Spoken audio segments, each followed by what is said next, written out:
Bulletin में सबसे पहले आपको बताएंगे आलमी इदारे सेहत की जानिब से पाकिस्तान को वार्निंग दी गई है। लॉकडाउन नरम करने की 6 में से किसी एक शर्त पर भी पूरा नहीं उतरता पाकिस्तान में टेस्ट मुस्बत आने की शरह 24% है, जो बहुत ज्यादा है। पाकिस्तान में कोरोना मरीजों की तादाद 1 लाख से बढ़ना खतरे की बात है। आलमी इदारा सेहत ने कहा है कि कोरोना का फैलाव रोकने के लिए 2 हफ्ते मुकम्मल लॉकडाउन और 2 हफ्ते नरमी की पॉलिसी अपनाई जाए। मुल्क भर में टेस्टिंग की सलाहियत रोजाना 50,000 तक ले जाई जाए। पाकिस्तान को सख्त फैसले करने होंगे। हॉट स्पॉट्स को जल्द अज जल्द लॉकडाउन में लाना होगा। सेहत का निज़ाम बेहतर करना होगा। SOPs पर अमल के लिए शऊर और आगही फैलाई जाए। आलमी इदारा सेहत ने वज़ीर सेहत पंजाब के नाम ख़त में ये सिफारिशात दर्ज की हैं।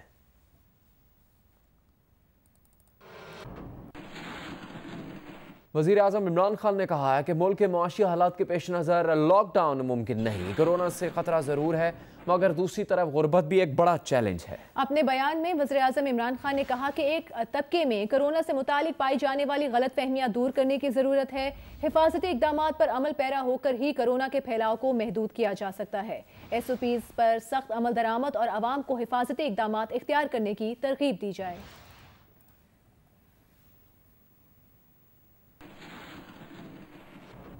और वज़ीर सेहत पंजाब डॉक्टर यास्मीन राशिद ने कहा है कि आलमी इदारे सेहत ने पंजाब में कोरोना केसेस और अमवात में इजाफे के बारे में दुरुस्त लिखा है, मगर WHO की सिफारिशात सिर्फ पंजाब के लिए नहीं बल्कि पूरे मुल्क के लिए हैं। 2 हफ्ते के लॉकडाउन और रोजाना टेस्ट बढ़ाने का मामला काबीना में ले जाया जाएगा। उन्होंने कहा कि अब तक पंजाब के सरकारी अस्पतालों में कोरोना के मरीजों के लिए वेंटिलेटर्स और ऑक्सीजन बेड्स की कोई कमी नहीं है।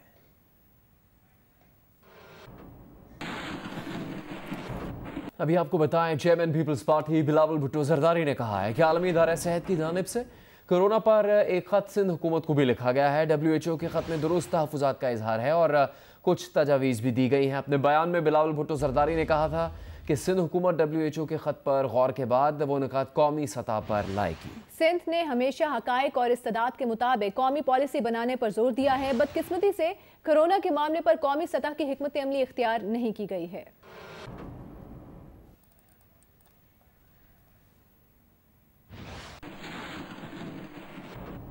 आगे बढ़ते हैं और आपको बताते हैं, पाकिस्तान के अक्सर शहरों में पेट्रोल की शदीद किल्लत बरकरार है। अक्सर पेट्रोल पंप्स खुले हैं लेकिन पेट्रोल दस्तयाब नहीं। जिन पेट्रोल पंप्स पर पेट्रोल मिल रहा है वहां सार्फिन का रश है। पेट्रोल पंप मालिकान का कहना है कि पेट्रोलियम मसनूआत की दस्तयाबी की सूरत हाल खराब से खराब तर होती जा रही है। कौमी कंपनी बदस्तूर शहर की बड़ी ज़रूरत पूरी कर रही है। कुछ ऑयल मार्केटिंग कंपनीज जुज़वी सप्लाई दे रही हैं।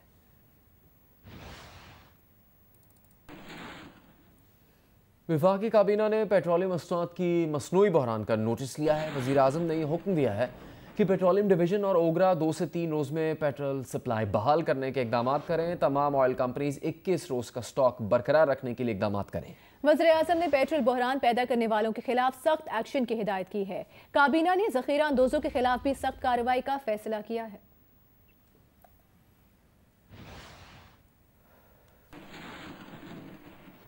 और पेशावर हाई कोर्ट में आटा पेट्रोल बहरान से मुतालिक नोटिस पर समाअत हुई। दौरान समाअत जस्टिस कैसर रशीद ने एडवोकेट जनरल से सवाल किया कि पेट्रोल और आटे का क्या बना। लोग पेट्रोल के हुसूल के लिए मारे मारे फिर रहे हैं। अफसोस की बात है हुकूमत अवाम को पेट्रोल भी नहीं दे सकती। एडवोकेट जनरल शुमाइल भट्ट ने कहा कि ओगरा का काम है, वही जिम्मेदार है। जस्टिस कैसर रशीद ने रिमार्क्स दिए कि ओगरा से तो कोई काम नहीं हो रहा, अफसोस के साथ कहना पड़ रहा है। जस्टिस कैसर रशीद ने सवाल किया कि आटे का भी बहरान है, उसका क्या बना। एडवोकेट जनरल ने कहा कि वज़ीर आला ने वज़ीर आज़म के साथ आटा बहरान पर बात की है। 15 जून तक आटे की कीमत भी मामूल पर आ जाएगी। पाकिस्तान और IMF के दरमियान बजट मुज़ाकरात का तीसरा दौर कामयाब हो गया। IMF अक्टूबर तक बिजली और गैस महंगी ना करने पर रजामंद होगी या नहीं। पाकिस्तान और IMF का तनख्वाहें और पेंशन बढ़ाने पर भी हम आहंगी। IMF आइंदा माली साल की पहली सहमाही में रिलीफ पर भी आमादा हुआ है। बजट खसारा काबू करने के लिए मुतबादिल आमदन पर भी इत्तफाक हो गया है। पाकिस्तान ने IMF को यकीन दहानी कराई है कि पाकिस्तान नॉन टैक्स आमदन बढ़ाएगा। IMF 30 सितंबर तक शराइत नर्म रखेगा। भारतीय फौज ने LOC पर सीज फायर की खिलाफ वर्जी की है। DGISPR के मुताबिक भारतीय फौज ने जंदरोद सेक्टर में शहरी आबादी को निशाना बनाया। भारतीय फौज ने डेरा शेर खान, संधारा और बमरोच गांव पर फायरिंग की है। भारतीय फौज की बिलाश्तियाल फायरिंग से 4 अफराद जख्मी हुए हैं। जख्मी होने वालों में 2 खवातीन और 2 बच्चे शामिल हैं। पाक फौज ने मौसर जवाब दिया है। फायरिंग करने वाली भारतीय चेक पोस्टों को निशाना बनाया गया है।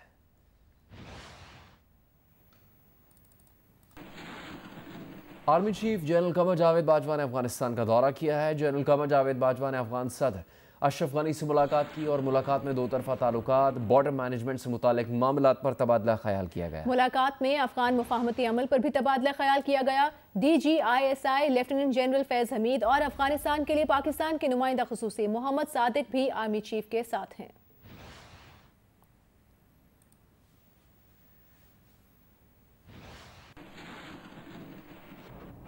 वज़ीर ख़ारिजा शाह महमूद कुरैशी का कहना है कि भारत अपने अंदरूनी हालात से तवज्जो हटाने के लिए पाकिस्तान को धमकियां दे रहा है।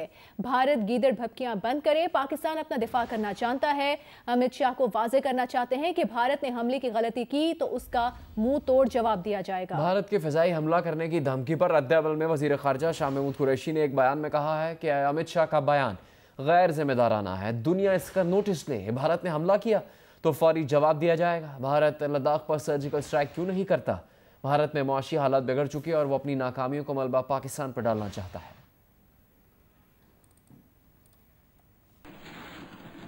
दीगर खबरें शामिल करेंगे। वफाकी काबीना ने इक्तिसादी राबता कमेटी के पाकिस्तान स्टील से मुतालिक बहाली प्लान की मंजूरी दे दी है। इक्तिसादी राबता कमेटी ने 3 जून के इजलास में पाकिस्तान स्टील की बहाली के लिए काबीना को सिफारिशात भेजी थी। ECC के पाकिस्तान स्टील बहाली मंसूबे में 9,000 से ज्यादा मुलाजमीन को वाजिबात देकर फारिग करने की सिफारिश शामिल थी। काबीना इजलास के बाद जारी बयान में कहा गया है कि साल से गैर फाल इदारे का सारा बोझ अवाम को बर्दाश्त करना पड़ता है।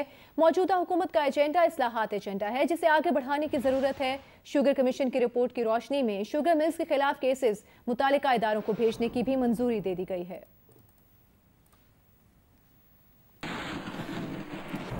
इस्लामाबाद की सेशन कोर्ट ने बेनज़ीर पर इल्जामात से मुतालिक बयान पर अमरीकी शहरी सिंथिया रिची के खिलाफ इंदराज मुकदमा की दरखास्त पर सिंथिया रिची को नोटिस जारी कर दिया है। FI ने सिंथिया रिची के खिलाफ इंदराज मुकदमा की दरखास्त मुस्तरद करने की इस्तदा करते हुए कहा कि दरखास्त गुजार मुतासरा फरीक नहीं है। और पीपल्स पार्टी के रहनुमा सेनेटर रहमान मलिक ने कहा है कि उन्होंने अमरीकी खातून सिंथिया रिची को 50 अरब हर जाने का दूसरा नोटिस भेज दिया है। रहमान मलिक के बयान के मुताबिक अमरीकी खातून को दूसरा नोटिस निजी चैनल्स पर मनगढ़ंत इल्जामात लगाने पर जारी किया है। सिंथिया रिची के लगाए गए इल्जामात झूठ का पलंदा हैं। वो अमरीकी खातून को इंसाफ के कटहरे में लाएंगे, कहा गया है रहमान मलिक की जानिब से।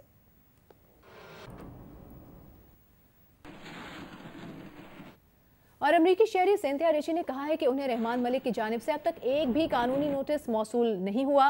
अपने बयान में सिंथिया रिची ने सवाल किया कि क्या पीपल्स पार्टी इतनी नाअहल है कि उसे उनका एड्रेस ही मालूम नहीं? ये कैसे मुमकिन है कि हरासानी के लिए उनका नंबर और एड्रेस लीक करने वालों को उनका दुरुस्त पता मालूम ना हो? सिंथिया रिची ने कहा कि क्या वो ये समझे कि पीपल्स पार्टी ने कानूनी नोटिस गलत एड्रेस पर भेज दिया? सिंथिया रिची का ये भी कहना था कि वो रियाजी में अच्छी नहीं, मगर उन्होंने सुना है कि नोटिस में 50 अरब रुपए की रकम दर्ज है। इतनी बड़ी रकम से सिंध में औरतों से जिनसी ज़्यादती की रोकथाम का प्रोग्राम शुरू किया जा सकता है। रहमान मलिक ने उन्हें ट्विटर पर तो ब्लॉक कर दिया, मगर वो अदालत में रहमान मलिक का सामना करने के लिए तैयार है।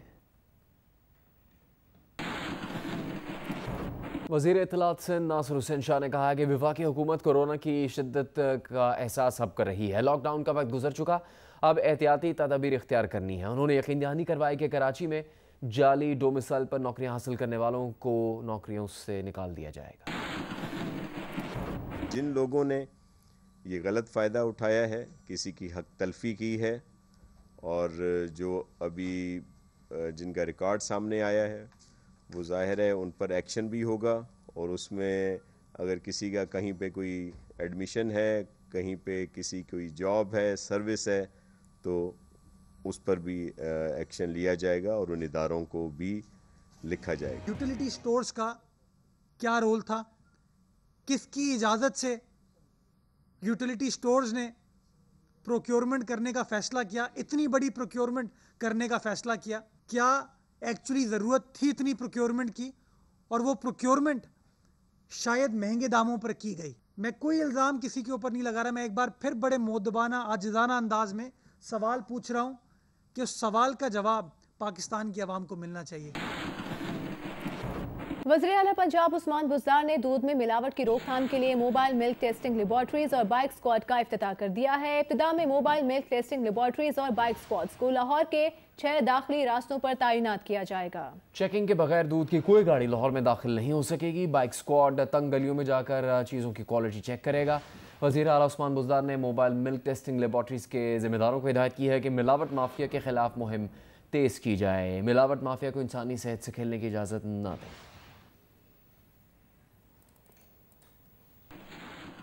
पंजाब असम्बली में तारीखी कानून साजी। स्पीकर पंजाब असम्बली की काविशों से नबी व आखिर ज़मा हज़रत मोहम्मद मुस्तफ़ा सल्लल्लाहु अलैहि वसल्लम और सहाबा की शान में गुस्ताखी रोकने का बिल मुत्तफ़क़ा तौर पर मंजूर कर लिया गया।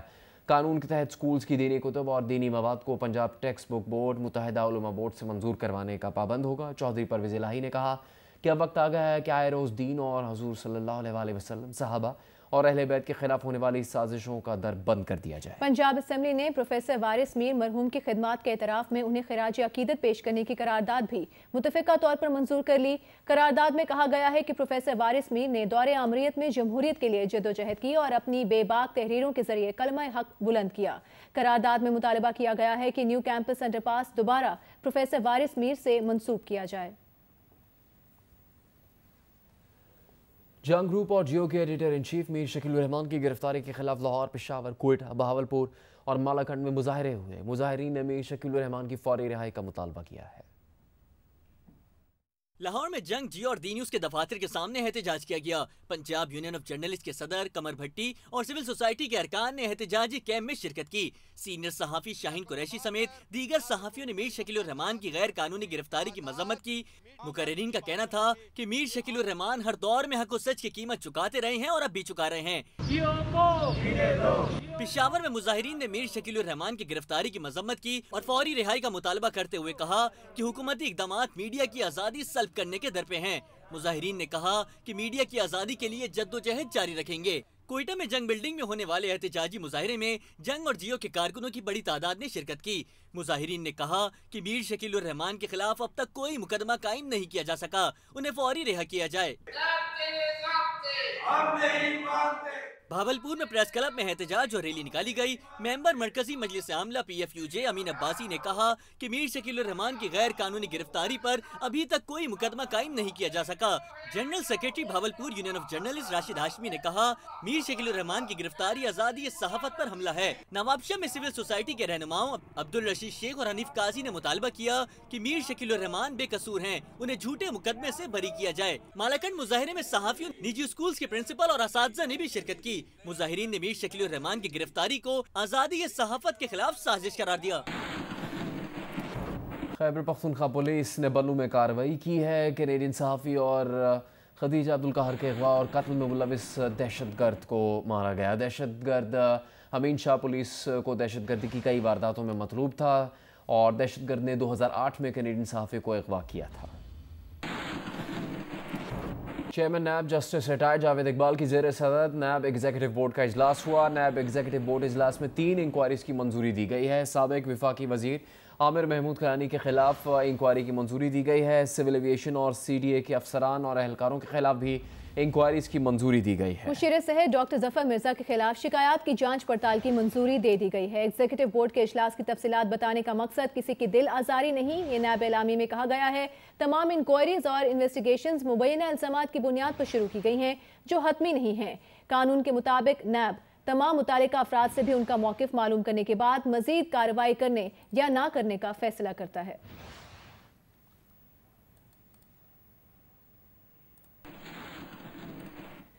मुस्लिम लीग नून के सदर मोहम्मद शहबाज शरीफ नैब लाहौर में पेश हो गए। नैब की 3 रुकनी तहकीकाती टीम ने 1 घंटा 15 मिनट तक उनसे मुबैना मनी लॉन्ड्रिंग और आमदन से जायद असासाजात के हवाले से सवालात किए। शहबाज शरीफ 1.25 घंटा तक नैब दफ्तर में रहे। नैब ज़राए के मुताबिक 3 रुकनी तहकीकाती टीम में इन्वेस्टिगेशन, प्रोसिक्यूशन और इंटेलिजेंस के अफसरान शामिल थे। नैब टीम ने शहबाज शरीफ से गुज़श्ता पेशी पर दिए गए तहरीरी सवालात के जवाब भी तलब किए।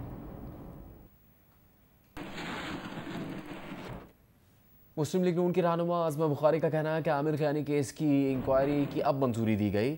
हमें तो नैब ने फ़ौरन उठा लिया था। जहांगीर तरीन को वापस लाने के लिए कानूनी मशावरत की जाएगी। शुगर रिपोर्ट पर हुकूमत के यही तमाशे जारी रहे तो मुस्लिम लीग नून अदालत जाएगी। नून लीग के रहनुमाओं ने प्रेस कॉन्फ्रेंस की, जिसमें डिप्टी सेक्रेटरी जनरल अता ताड़द ने कहा कि जहांगीर तरीन ने शुगर स्कैंडल में 100 से 150 अरब रुपए कमाए। उन्हें चार्टर्ड तैयारे से शाहाना प्रोटोकॉल दिया गया। उनका कहना था कि वीडियो मंजरेआम पर लाई जाए, दिखाया जाए कि डाकू कैसे बाहर जा रहा है। जाने से पहले कोई बयान नहीं आया। जब चोर चोर की बात की गई तो लंदन से वीडियो पैगाम आ गया।